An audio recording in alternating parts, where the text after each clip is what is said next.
Assalamualaikum warahmatullahi wabarakatuh. Selamat datang di kelas pengantar manajemen operasional. Selamat berjumpa kembali dengan saya setelah sekian lama, hampir 1 bulan penuh lebih kita liburan untuk ibadah di bulan Ramadan dan liburan hari raya.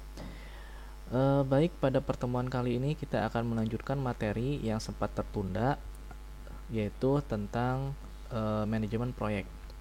Saya yakin untuk topik manajemen proyek ini sudah dibahas di beberapa mata kuliah ataupun di beberapa diskusi di kelas. Kan tetapi akan saya jelaskan lebih teknis untuk manajemen proyek. Jadi di dalam manajemen proyek yang akan kita bahas itu adalah selalu yang pertama kita melihat contoh kasus terlebih dahulu.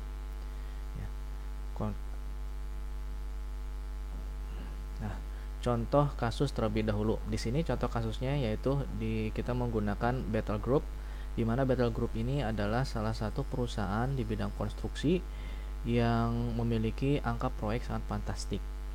Nah, meskipun demikian, mahasiswa dipersilakan untuk memberikan beberapa contoh kasus, baik itu untuk small scale activities atau large scale activities. Kemudian topik lain itu adalah pentingnya manajemen proyek. Kenapa manajemen proyek ini penting? Kita tahu di dalam proyek itu adalah suatu kegiatan, sebagai contoh kalau untuk small scale, mahasiswa mengadakan suatu acara band misalkan, atau acara untuk pengabdian masyarakat di kampus atau di desa. Nah, di mana acara itu harus dikelola, baik itu dari segi biaya, sumber daya manusia, waktu, timeline, maupun perencanaan yang lainnya. Nah, semua ini tercakup di dalam manajemen proyek, sehingga untuk ada kelancaran dari kegiatan tersebut, baik itu untuk skala kecil maupun skala besar, maka diperlukan manajemen proyek yang baik. Nah, selain itu di dalam manajemen proyek itu adalah ada proyek perencanaan proyek, kemudian penjadwalan proyek, kemudian pengontrolan proyek. Jadi controlling itu tidak harus ada dalam suatu organisasi saja, tapi dalam proyek juga perlu. Nah, fungsi controlling ini adalah untuk melihat sejauh mana nanti kegiatan yang sudah dilaksanakan itu sesuai dengan schedule dan perencanaan dari awal.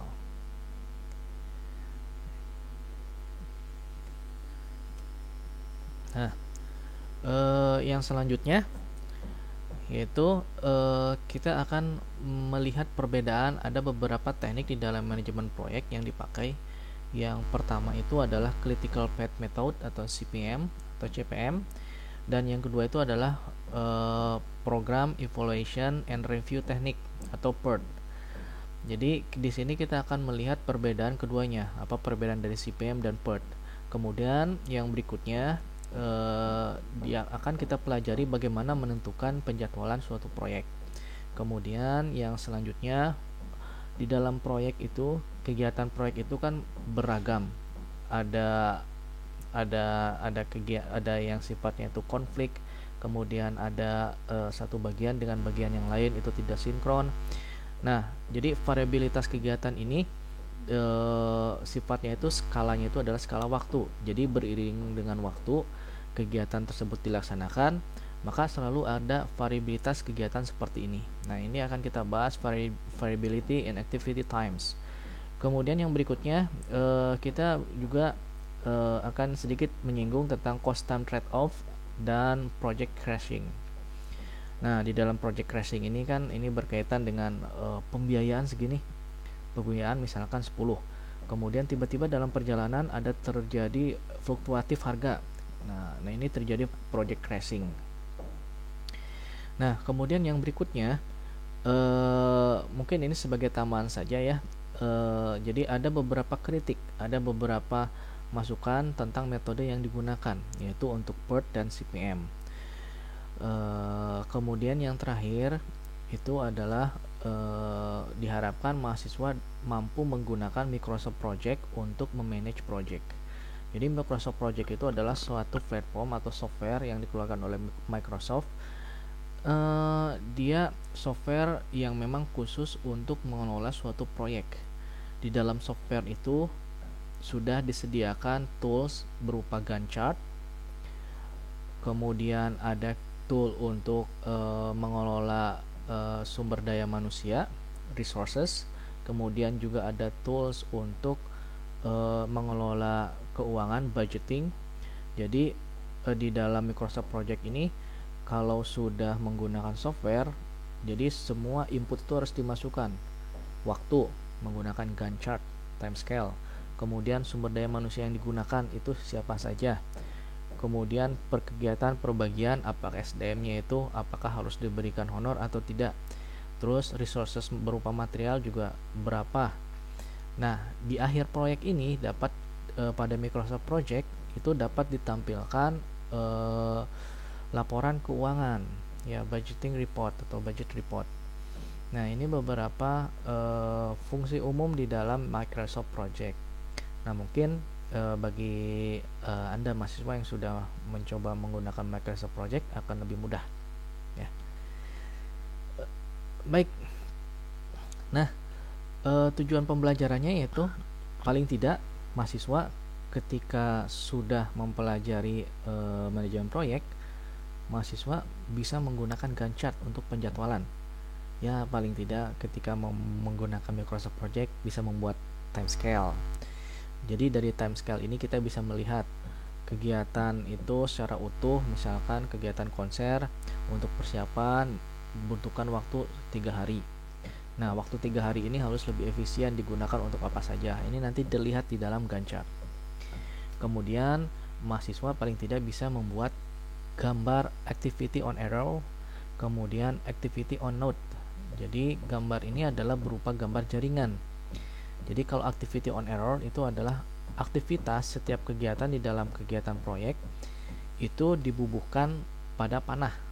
Jadi misalkan ini bulat, ya, ini kegiatan A, lalu dari kegiatan A ini masuk ke kegiatan B.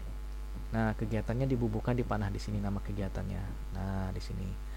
Nah, kemudian kalau activity on node, jadi nama kegiatan dibubuhkan pada titik ini, pada lingkaran ini. Oke.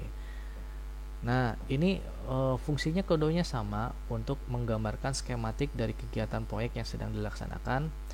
Jadi ini tergantung dari pengguna proyek lebih prefer mana, apakah activity on arrow ataupun activity on nodes. Nah, paling tidak mahasiswa sudah bisa menggambarkan seperti itu. Kemudian yang ketiga, mahasiswa bisa mempelajari, paling tidak paham tentang complete forward dan backward path for project. Jadi suatu project kedepannya seperti apa, kemudian melihat ke belakang seperti apa. Kemudian yang berikutnya menentukan critical path, lintasan kritis. Dan berikutnya menghitung variansi dari beragam aktivitas waktu. Kemudian paham mengenai crash dalam proyek, ya. Paling tidak untuk tujuan pembelajaran ini mahasiswa sudah bisa menggunakan Gantt chart, kemudian menggambar activity of arrow on arrow dan activity on node, itu sudah baik sekali. Baik, nanti yang akan kita bahas di pertemuan kali ini untuk manajemen proyek saya akan bagi menjadi 2 karena materinya itu banyak sekali secara teknis. Jadi saya akan pertemuan kali ini hanya akan terbatas pada sampai pembahasan tentang PERT sama CPM. Baik, kita lihat satu kasus di dalam manajemen proyek. Kasus ini bisa Anda baca di buku Hazer. Di buku terbaru juga ada. Ini saya ambil dari buku yang tahun 2014 atau 2017 yang saya kasihkan. Silakan dibaca, mudah-mudahan ada tambahan kasus di buku sana. Jadi untuk kasus ini kita menggunakan Bechtel Project. Kenapa menggunakan Bechtel Project? Karena proyek ini perusahaan ini sudah memanage proyek dengan angka yang sangat fantastis. Bisa dilihat, ya, proyek ini telah melakukan developing an oil pipeline, jadi membangun jaluran pipa dari Laut Kaspian di wilayah Laut Kaspian ke wilayah Rusia. dengan harga proyek 850 juta US dollar. Nah, kemudian ada juga angka-angka yang lain yang sangat fantastis, yaitu membangun jalur kereta api antara London dan Channel Tunnel dengan angka sekitar 4,6 miliar US dollar. Nah, dengan angka fantastis ini dapat dibayangkan bagaimana perusahaan tersebut harus mengelola sumber keuangan seperti sumber keuangan proyek 4,6 miliar US dollar, plus harus mengelola banyak sekali sumber daya manusia yang digunakan di sana, terus harus mengelola penjadwalan dari SDM itu sendiri, kemudian harus mengelola raw material, kemudian just in time-nya, ketepatan waktu pengiriman material, kemudian harus mengelola penjadwalan pembuatan kereta agar pembuatannya sesuai dengan batas waktu yang telah ditentukan. Ya. Jadi ini adalah salah satu kasus di dalam better project. Nah, ada juga contoh-contoh yang lain. Jadi perusahaan ini memang perusahaan konstruksi. Jadi domainnya memang untuk jalur pipa, kemudian jalur transportasi ya. Jadi perusahaan ini tidak diragukan lagi kredibilitasnya. Nah, kenapa dijadikan suatu contoh? Karena perusahaan ini dinilai telah berhasil mengelola proyek yang sekian banyak dengan angka yang sangat besar tadi. Nah, sehingga dari perusahaan ini bisa dijadikan contoh untuk kita bagaimana harusnya melakukan pengelolaan proyek yang baik. Gitu ya. Lalu perusahaan ini menggunakan teknik apa?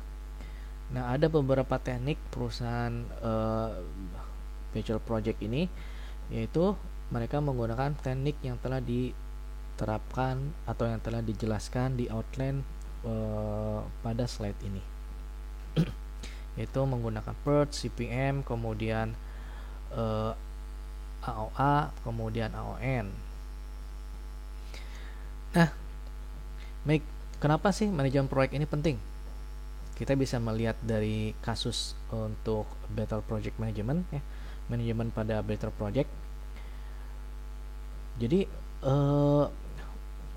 better project ini harus mengelola ya sumber daya internasional karena proyeknya itu besar sekali. Tidak mungkin sumber daya manusia, sumber daya materialnya diperoleh dari lokal. Karena keterbatasan sumber daya manusia di sana, keterbatasan material di sana, sehingga mau tidak mau better project ini harus mendatangkan sumber daya manusia, sumber daya material dari luar negara mereka atau international workforce. Nah, kemudian pekerjaan konstruksinya secara profesional. Kemudian selain itu, pekerja kan butuh asupan makanan supaya bisa bekerja. Ya. Bagaimana mengelola sumber makanan untuk para pekerja? Kemudian bagaimana mengelola aspek-aspek medis apabila pekerja tersebut sakit? Karena kalau pekerja sakit itu pasti proyek akan terhambat. Ini kalau supaya tidak terhambat maka harus di-cover dengan pekerja yang lain. Kemudian aspek keamanan. Ya. Nah, jadi ini sangat penting. Semua ini dikelola atau dipelajari di dalam manajemen proyek, atau inilah yang dilakukan di dalam manajemen proyek itu. Kemudian yang berikutnya yaitu adalah nilai strategik dari kompetisi yang berbasis pada waktu. Ya. Jadi yang namanya proyek, yang namanya kegiatan itu adalah kita harus melihat base pada waktu, atau waktu itu adalah penting. Kenapa? Karena kalau kita mengerjakan suatu kegiatan, suatu proyek, ternyata waktunya tidak sesuai dengan yang telah ditentukan, ya, akibatnya orang yang memberikan proyek atau customer kita itu akan kecewa. Dan kalau kecewa, ya paling efek paling rendahnya atau efek yang minimalnya yaitu di masa yang akan datang kita, untuk perusahaan kita atau tim kita tidak akan dipakai lagi untuk proyek tersebut. Mereka akan mencari tim yang lain yang memiliki ketepatan waktu sangat baik. Nah, jadi inilah pentingnya manajemen proyek agar ketepatan waktu, strategi dalam mengelola waktu itu menjadi lebih bagus daripada tidak ada manajemen proyek. Kemudian yang berikutnya adalah ada kualitas mandat untuk pengembangan berkelanjutan. Jadi di dalam manajemen proyek ini itu kan ada aspek controlling. Nah, aspek controlling ini untuk melihat apakah bagian A update-nya pekerjaannya sudah sampai mana. Kalau misalkan terlambat, kenapa bisa seperti itu? Harus dicari akar masalahnya. Akar masalah ketemu, diperbaiki. Nah, terus ada improvement seperti itu. Itu yang dilakukan dalam manajemen proyek supaya proyek tersebut sesuai dengan waktu. Nah, meskipun dalam lapangan ya, beberapa kasus di Indonesia mungkin bisa melihat juga ya secara langsung, secara kasat mata, ada beberapa proyek yang sudah direncanakan itu 1 tahun atau 9 bulan atau 10 bulan. Ternyata dalam perjalanannya molor ya, berkembang menjadi 1,5 tahun atau 2 tahun. Nah, ternyata ada beberapa aspek di dalam manajemen proyek tersebut, aspek non teknis yang dapat mempengaruhi timeline dari manajemen proyek. Apa itu? Yaitu aspek birokrasi ya. Nah, ini menjadi salah satu apabila menjadi salah satu perhatian kita, aspek birokrasi itu. Nah, karena aspek birokrasi itu untuk berkaitan dengan hal-hal teknis itu sangat sulit untuk cari solusinya ya. Oke. Karakteristik dari project ya, karakteristik dari project project itu sifatnya itu adalah single unit. Jadi satu kegiatan utuh full. Meskipun satu kegiatan dapat mencakup dari berbagai atau berkaitan dengan berbagai macam kegiatan lainnya. Kemudian ada perencanaan produksi yang sulit. Kemudian ada inventory control, yaitu kontrol terhadap persediaan. Kemudian ada general purpose equipment. Kemudian harus memerlukan skill pekerja yang tinggi. Nah, proyek karakteristik seperti itu. Contoh dari proyek ya, yang pertama building construction ya, konstruksi bangunan, ini adalah proyek. Kemudian yang berikutnya adalah research project, ini juga proyek. Jadi kegiatan-kegiatan yang dilakukan berupa riset ya, seperti kami para dosen tetap wajib melakukan penelitian per semester paling tidak 1 atau 1 tahun 1 penelitian dengan jangka waktu penelitian selama 1 tahun full, itu wajib melakukan riset. Nah, apabila riset itu didanai ya, baik itu dari pihak kampus maupun pihak luar, maka ini risetnya ada berupa project research. Nah, karena ini berupa project research dan ada dananya, kalau misalkan dananya sedikit kecil, sumber daya manusianya tidak terlalu besar. Tapi kalau riset projectnya itu dananya itu cukup besar, taruhlah misalkan ada salah seorang dosen memperoleh dana riset 250 juta per tahun, maka ekspektasi dari hasil riset tersebut tinggi. Karena ekspektasinya tinggi, maka harus memilih riset tersebut harus ditopang dengan sumber daya manusia yang sangat baik sekali, yaitu sumber daya manusia skill orang-orang di bawahnya yang memiliki pengetahuan baik tentang riset yang akan dipelajari, yang akan dilakukan. Nah, contoh lain itu di dalam riset itu di dalam manajemen proyek itu adalah mungkin mahasiswa sering melakukan beberapa kegiatan. Sebagai contoh, misalkan mahasiswa melakukan kegiatan pengabdian masyarakat, mahasiswa melakukan kegiatan pentas seni dan sebagainya. Itu juga sudah bisa dianggap sebagai riset, sebagai project. Jadi mahasiswa bisa belajar di sana bagaimana mengelola suatu kegiatan atau suatu project. Baik, sampai di sini. Apabila nanti ada pertanyaan, silakan pertanyaan cantumkan di kolom komentar pada Google Classroom. Ya, pertanyaan akan saya tunggu sampai dengan pukul 15. Jadi setelah pukul 15 atau mungkin besoknya akan saya coba untuk menjawab pertanyaan-pertanyaan tersebut. Ya, mudah-mudahan untuk minggu ini adalah minggu terakhir kita melakukan pembelajaran jarak jauh, karena untuk pembelajaran jarak jauh banyak sekali yang harus disiapkan. Jadi bagi kami mungkin akan agak kesulitan juga ya apabila terus melaksanakan pembelajaran jarak jauh seperti ini.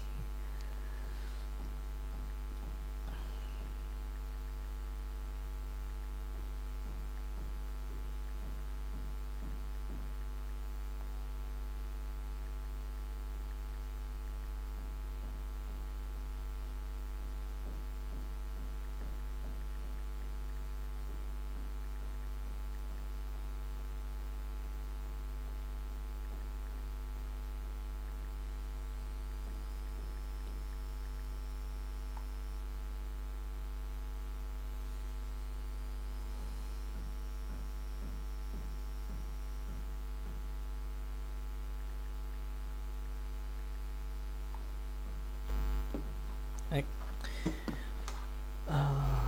Sebentar, saya istirahat dulu sebentar.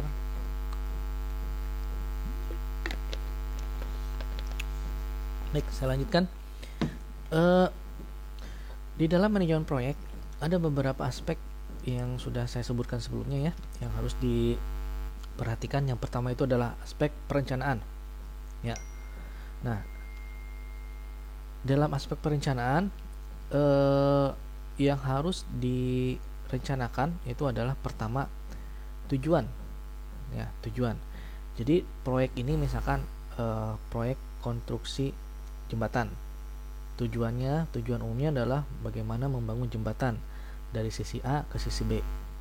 Nah, pada saat membangun jembatan diperlukan beberapa divisi dan beberapa SDM. Nah, divisi ini harus memiliki goal atau memiliki tujuan masing-masing, sehingga nanti muaranya secara utuh itu adalah jembatan selesai dari sisi A ke sisi B. Jadi mendefinisikan tujuan dari setiap divisi atau dan setiap pekerja itu sangat penting. Kemudian yang berikutnya adalah mendefinisikan proyek, kemudian mengorganisasikan tim.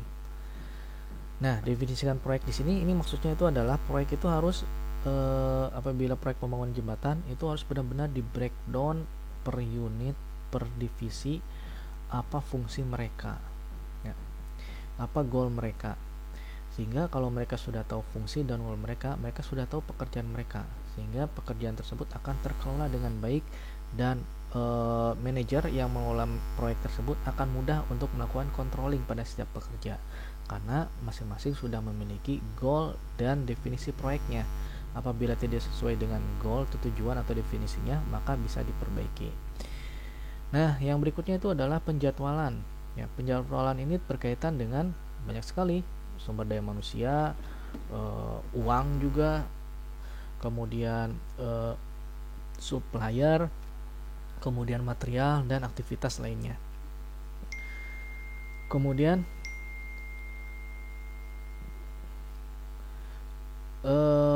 yang berikutnya itu adalah controlling.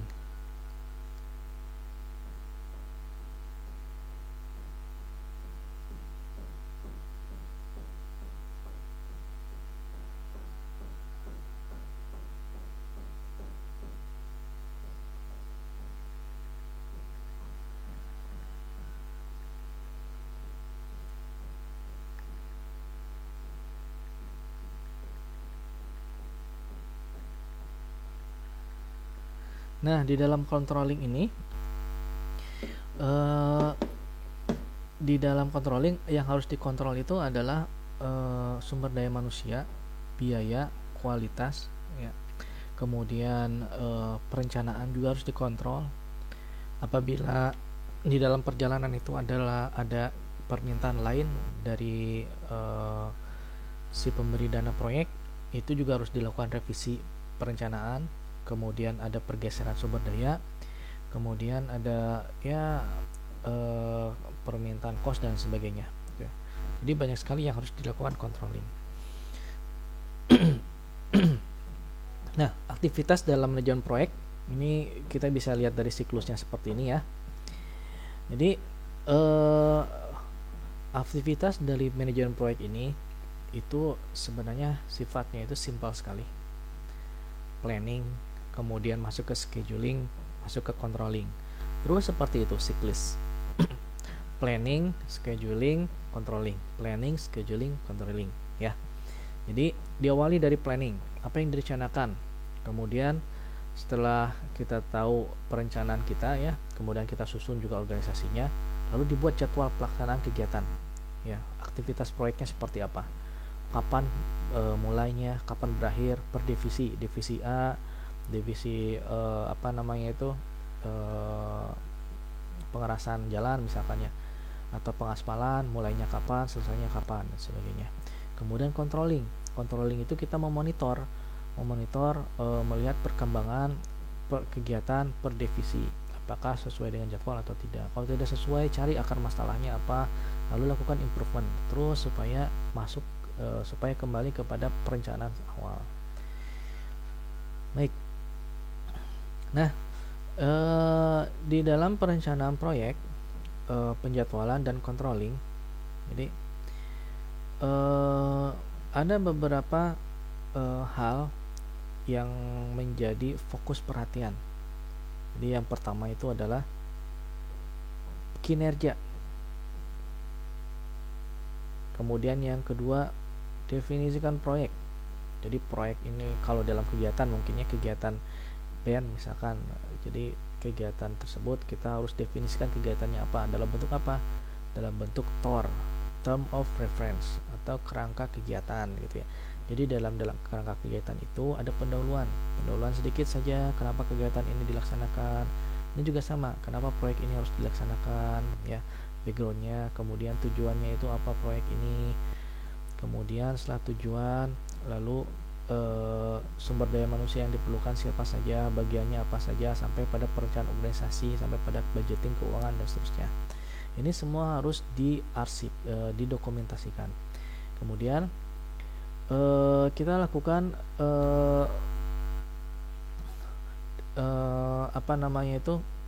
breakdown atau struktur, pembuatan struktur organisasi, ya, agar perencanaan proyek itu dapat sesuai dengan yang direncanakan. Struktur organisasi ini berfungsi untuk apa? Ini untuk berfungsi untuk supaya setiap orang yang bekerja di sana tahu fungsi dan perannya di dalam proyek tersebut. Nah, yang berikutnya adalah mengidentifikasi tim, ya, atau sumber daya yang harus diidentifikasi. Jadi misalkan contoh kasus pembuatan jembatan, perlu orang konstruksi. Nah, orang konstruksi berarti backgroundnya apa? Paling tidak sarjana teknik sipil, kemudian paling tidak berpengalaman mengerjakan proyek, misalkan 3 proyek minimal gitu ya. Kemudian yang berikutnya ada divisi pengelasan, ya, berarti harus dari teknik, ya, teknik mesin misalkan gitu ya, atau teknik pengelasan, ya. Apakah perlu S1? Kita lihat di lapangan fungsinya seperti apa. Kalau dia fungsinya bukan seperti perencanaan, bukan fungsi planning atau controlling, maka ya cukup diploma atau SMK gitu ya. Yang penting pengalaman kerja di dalam proyek itu memadai, dan seterusnya. Nah, jadi yang berikutnya tadi di perencanaan proyek. Kalau penjadwalan proyek seperti apa? Nah, ini kita lihat ya. Ini adalah contoh jaringan network, ya, diagram. Kalau yang tadi itu kan ada arrow on arrow, ya, kemudian map activity on arrow, kemudian activity on node. Nah, ini seperti ini, ya, modelnya adalah seperti ini. Jadi kita lihat alur dari kegiatannya seperti apa. Kemudian kita buat jadwal orangnya, ya. Kemudian ada juga schedule timeline, ya. Kemudian ini penjadwalan sumber daya. Nah, ini semua di dalam Microsoft Project itu ada semua, ya, ada semua. Nah, yang berikutnya adalah kontrol. Kontrol itu harus memonitor, Kemudian kita melihat kalau misalkan ada satu divisi terjadi kendala, cari akar masalahnya. Kalau ternyata akar masalahnya tidak bisa diatasi dengan cepat, maka rubah alurnya, alur kerjanya dan seterusnya, gitu ya. Ini yang dikontrol. Jadi memonitor sumber daya, biaya, kualitas, kemudian alur, kemudian pergeseran waktu shift bekerja.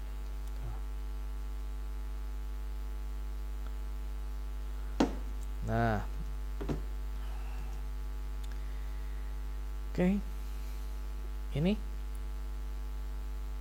kalau planning biasanya itu waktu, budget, kemudian diagram teknik, cash flow, ya, kemudian raw material, kesediaan bahan baku. Kalau penjadwalan itu biasanya kita gunakan CPM, PERT, Gantt chart, milestone chart, cash flow schedule, dan seterusnya. Kemudian yang berikutnya, kalau yang controlling, budget, laporan aktivitas yang tertunda, laporan aktivitas yang terkendala, gitu ya, dan seterusnya. Baik, di dalam manajemen proyek kita masuk kepada perencanaan proyek. Nah, ini yang harus dilakukan dalam perencanaan. Ini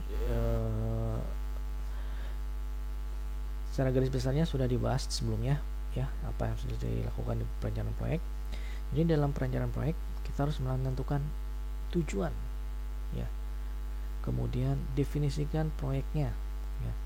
Nah, ini semua kalau di dalam perencanaan proyek ini harus dilakukan komunikasi dengan sumber daya manusia yang dan atau supplier yang akan kita ajak kerjasama.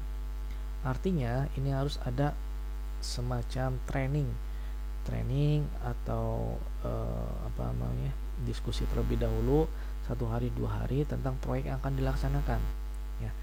Jadi tujuannya apa, kemudian definisinya apa, nanti bagian-bagiannya seperti apa, gitu ya.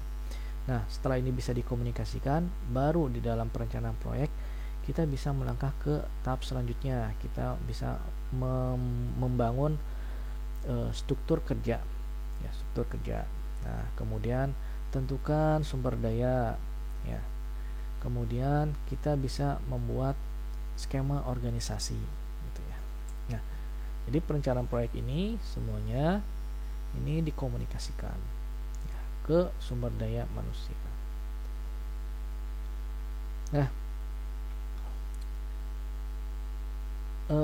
di dalam yang harus diperhatikan, ya, di dalam manajemen proyek yang namanya struktur organisasi dalam manajemen proyek itu berbeda seperti struktur organisasi pada organisasi bisnis atau organisasi pemerintahan. Jadi struktur organisasi pada manajemen proyek itu sifatnya itu dinamis, mudah sekali cepat berubah, ya, sesuai dengan kebutuhan. Apabila misalkan di kemudian hari setelah ada controlling review, ternyata kita perlu divisi ini supaya proyeknya itu bisa lebih cepat, maka rubah struktur organisasinya. Atau ternyata divisi A ini perannya itu sangat kecil sekali, bisa di cover dengan divisi yang lain, maka rubah struktur organisasinya. Ini harus diperhatikan dalam manajemen proyek ini. Yang namanya organisasi, struktur organisasi itu tidak baku. Kalau baku, proyek pasti, kalau ada terjadi masalah, proyek pasti gagal. Kenapa? Karena orang-orang di dalamnya itu terpaku pada aturan, strukturnya harus seperti ini, sudah disepakati seperti ini, maka kita tidak bisa berubah karena ini kesepakatan bersama. Padahal yang dibutuhkan oleh konsumen kan tidak seperti itu. Konsumen perlu dilayani, konsumen memberikan dana, kemudian yang penting pekerjaan selesai tepat waktu sesuai dengan spesifikasi dan kualitas yang diberikan. Penting adalah itu, konsumen tidak peduli dengan sosialisasi apakah bagus, wah, kemudian sesuai dengan model standar internasional dan sebagainya. Yang penting pekerjaan adalah selesai.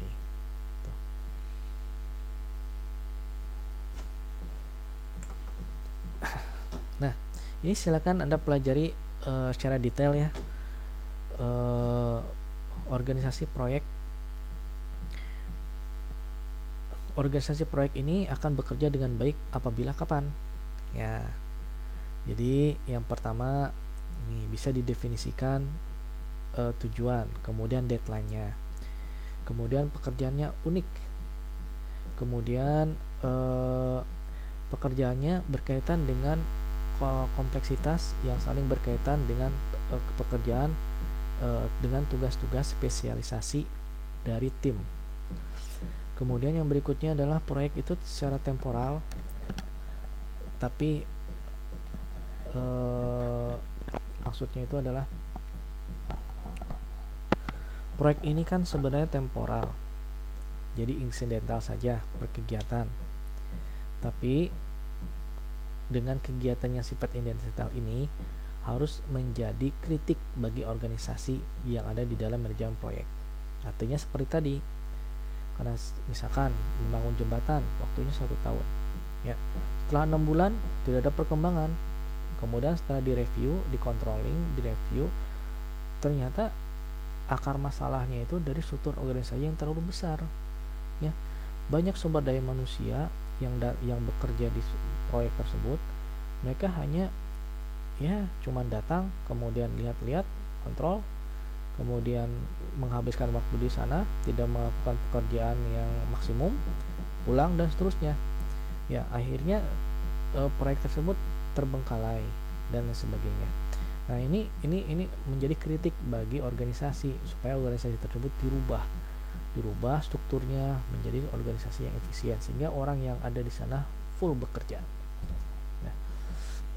Nah yang berikutnya adalah project ini pasti akan memangkas lintas organisasi yang ada di dalam manajemen proyek. Kenapa? Karena goalnya itu adalah kegiatannya harus terlaksana dengan baik. Oke. Ini contoh dari organisasi proyek. Ini hanya sekedar contoh saja.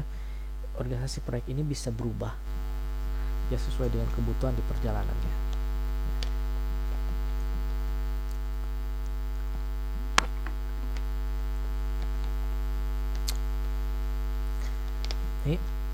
Ini ada presiden, ada pemimpin proyek.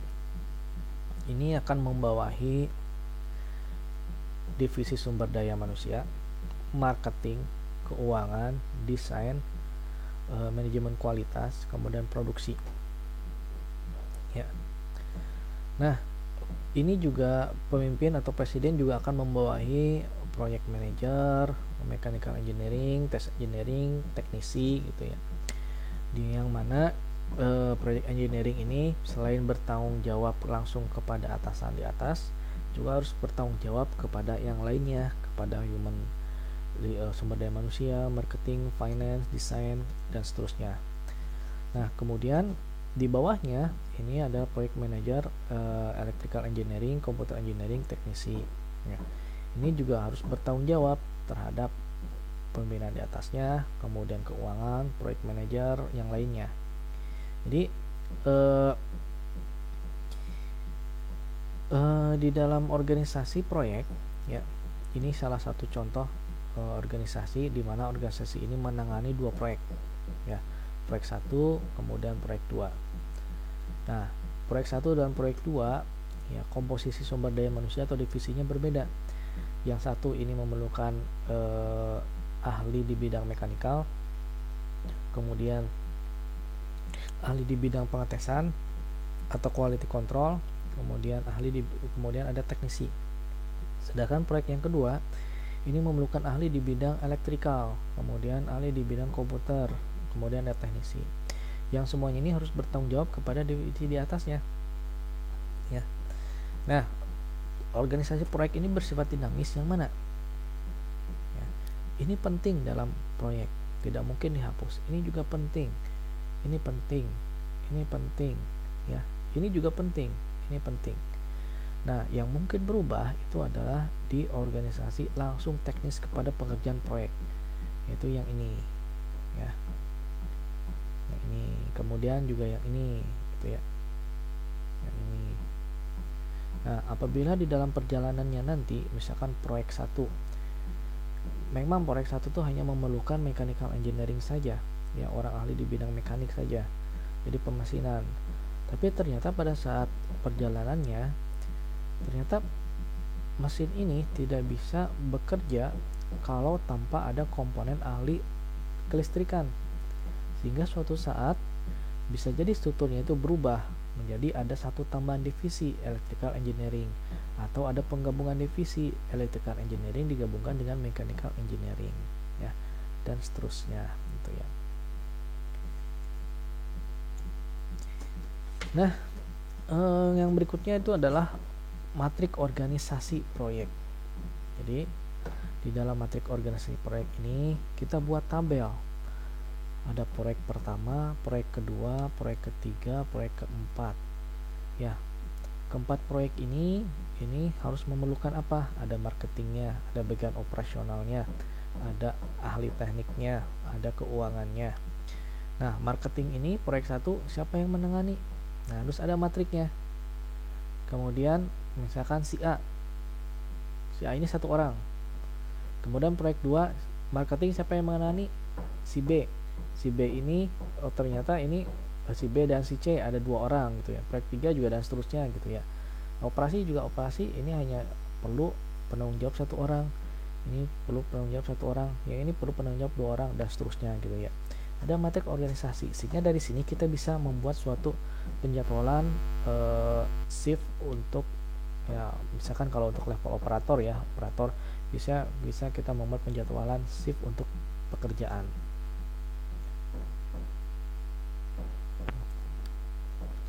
Nah, yang berikutnya itu adalah peran manajemen proyek.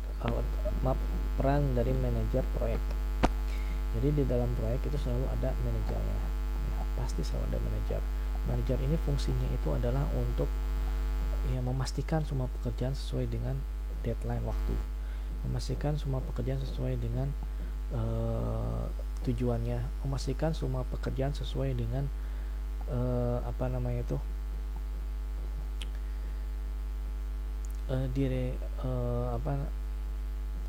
kualitasnya dan seterusnya gitu ya, sesuai dengan budget. Jadi peran dari manajer proyek ini yang pertama itu adalah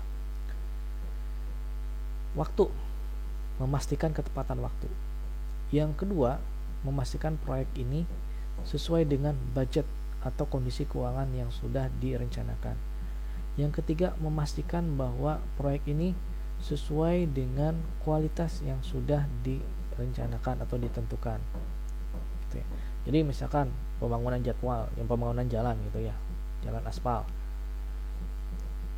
itu kan berlapis-lapis, pasir, kemudian kerikil, ya, kemudian kerikil halus, kemudian aspal. Kualitasnya ditentukan, ketebalan aspal misalkan itu 5 cm, kemudian ketebalan kerikil halus itu sekitar 3 cm gitu ya. Nah, ternyata ketika dicek oleh manajer, kok ketebalannya tidak sama. Satu sisi ketebalannya itu 5 cm, sisi yang lain malah 1 cm gitu ya. Nah, ini tidak sesuai dengan kriteria kualitas. Ya, ini fungsi dari manajer proyek seperti itu. Ya, meskipun tidak dapat dipungkiri ya, di lapangan banyak sekali beragam tingkah laku dari manajer proyek gitu ya.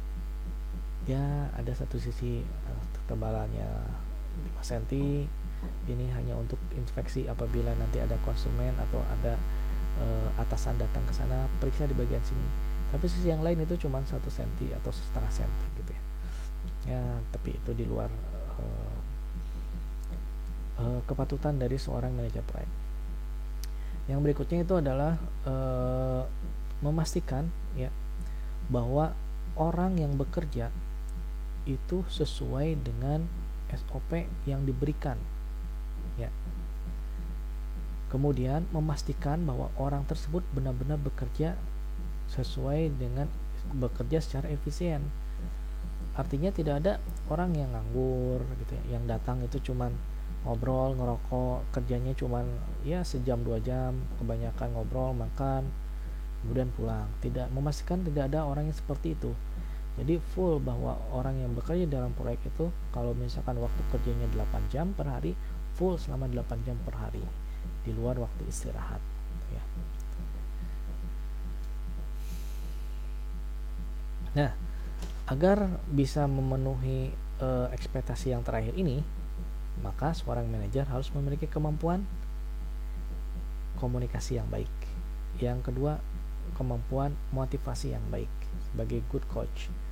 Kemudian kemampuan untuk mengatur aktivitas dari berbagai macam disiplin atau kegiatan, ya.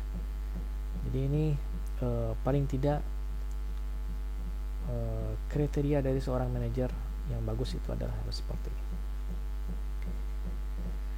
Baik, ya, selanjutnya ada beberapa isu-isu etik. Jadi etika isu. Jadi isu-isu etika ini adalah isu-isu yang banyak sekali terjadi di proyek, terutama di masyarakat kita ini. Yang pertama, terkadang memberikan hadiah, ya. Nah, ini merupakan salah satu etika.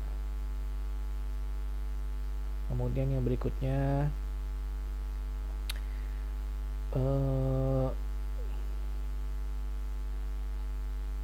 nah, ini tidak pantas, ya. Ini tidak pantas. Yang pertama,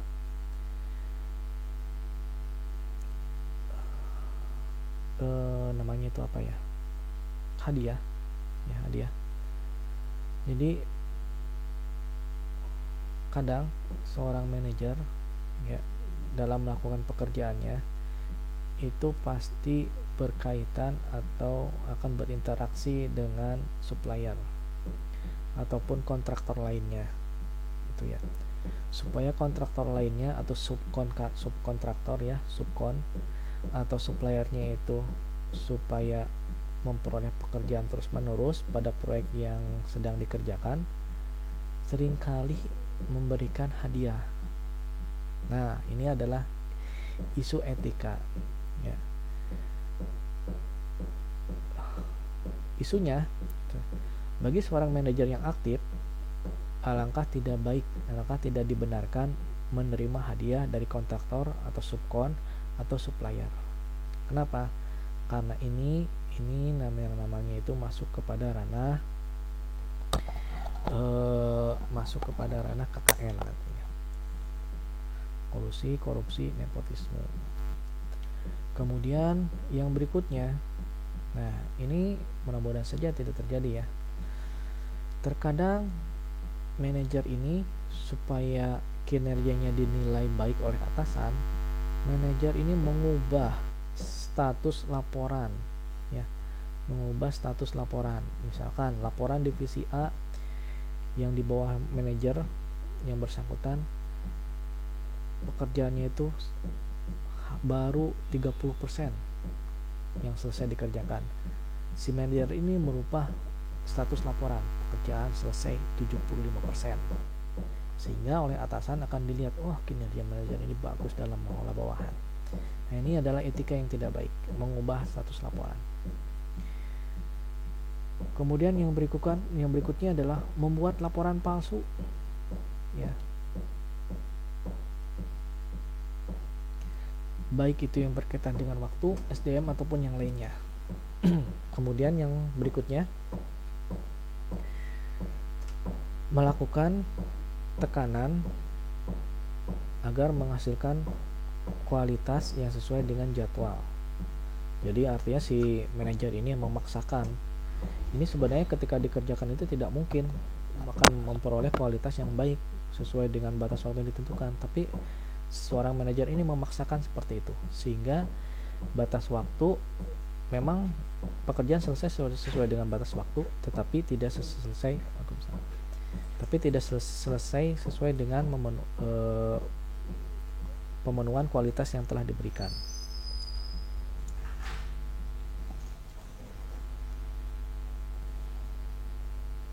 Baik, sampai di sini video ini akan saya batasi menjadi 2 bagian. Nanti saya akan upload untuk bagian kedua, mengingat dengan waktu dari capturing untuk slide PowerPoint-nya.